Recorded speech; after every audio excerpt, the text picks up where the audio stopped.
Good evening. I'm Cody Holyoke.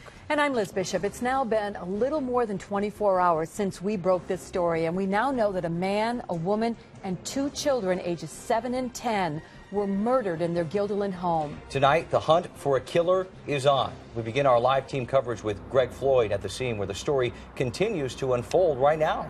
And Greg, this is your hometown. Bring us up to speed on where things stand in the investigation tonight.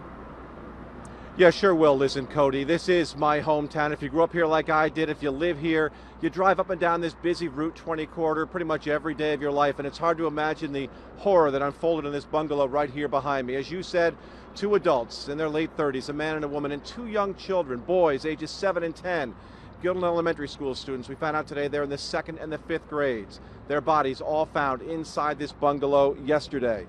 Right now, there are really more questions than there are answers. Where there is no murderer in custody right now, police are saying very little. There was a news conference earlier today. Not a lot said at that news conference. First, I want to show you one aspect of this investigation.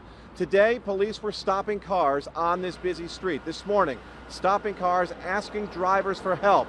Obviously looking for people who may have been in the area, possibly at the time of the crime, who may have seen something, may have seen anything that might help police find some answer to this horrible, horrible crime. Now, again, they did hold a news conference earlier today, and Jen Lukey was there. Jen joins me now. Not a lot said at this news conference other than giving the ages of the folks involved, but not much more about those people or about the people they're looking for or about what may have happened inside that home. It was very frustrating almost being at that news conference. It was. We asked a lot of questions and we got a lot of no comment answers. They said the investigation is still in its infancy.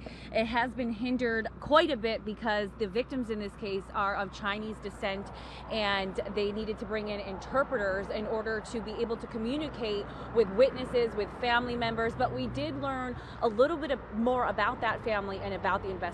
Take a look. It's always shocking to the system when there are children involved. And so, you know, on the one hand, it draws you emotionally in, but on the other hand, it also motivates, I think, every person who's in the room right now to make sure that we do everything we can to find out who did this. Investigators say at the moment there are no suspects being questioned or in custody, but they do not believe that the public is in danger. I'm not going to elaborate any further, but to reassure the community that, especially the neighbors, you know, this is a very tight-knit community, so we do understand why people are concerned. These are not the kind of acts that occur in wonderful communities like Guilderland. So.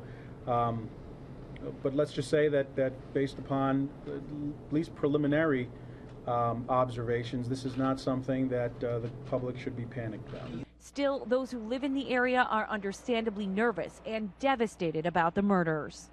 Every time I think of the children, I had to sit quiet for a while. I just couldn't imagine somebody killing the children. It's terrible. Never saw the parents, you know. Just the kids like the dogs, and they would cut through the yard and come over to the fence, you know, with the kids, and I would let them in. When asked whether these homicides may be linked to Chinese organized crime, this is what the district attorney said. When you are at this phase of an investigation, you look at everything. That's due diligence. That's what the responsible investigator would do. But at this point, connecting the dots is a slow process. Chinese interpreters were flown in overnight to help investigators communicate with distraught family members and friends of the murdered family. And now they're asking others within the Chinese community to come forward. At this point, I'm not concerned with any of the collateral issues. We're not concerned with collateral issues. What we're concerned with is bringing people to justice who brought harm upon, you know, our family members in this town. So whether it's immigration issues, my primary concern right now, our primary concern is making sure that we find, and bring people to justice. Back out here live at the scene tonight, you can still see a major police presence. There are state police troopers guarding the door. We've seen crime scene investigators enter and exit all day long. We're told that the autopsies on the victims are being performed today, so we do expect some more information as the night goes on.